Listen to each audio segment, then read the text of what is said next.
പാടൂർ കണിച്ചിയിൽ രുദ്രമാല ഭഗവതി ക്ഷേത്രത്തിൽ മകം മഹോത്സവം ആഘോഷിച്ചു. പൂജാകർമ്മങ്ങൾക്ക് ബാബു ശാന്തി നേതൃത്വം നൽകി. നിർമാല്യം, ഗണപതി ഹോമം, നാഗപൂജ, രക്ഷസ് പൂജ, ശീവേലി, പറനിറയ്ക്കൽ, എഴുന്നള്ളിപ്പ്, ദീപാരാധന, കൊമ്പ്, കുഴൽപ്പറ്റ്, ഡബിൾ തായമ്പക, പൊങ്ങിലിടി, വർണ്ണമഴ, അന്നദാനം എന്നിവ നടന്നു. പഞ്ചവാദ്യത്തിന് വേലായുധൻ വെങ്കിടങ്ങും ചെണ്ടമേളത്തിന് ജനാർദ്ദനും സംഘവും നേതൃത്വം നൽകി.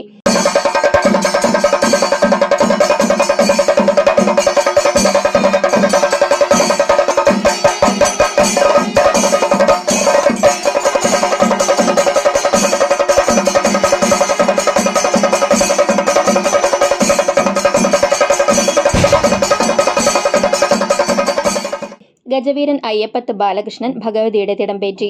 രൂപക്കളം, കളത്തിൽപ്പാട്ട് എന്നിവയ്ക്ക് പീതാംബരനും സംഘവും നേതൃത്വം നൽകി. താലം വരവിനു ശേഷം കണ്ണകി പഞ്ചവടി അവതരിപ്പിച്ച കലാവിരുന്ന് അരങ്ങേറി.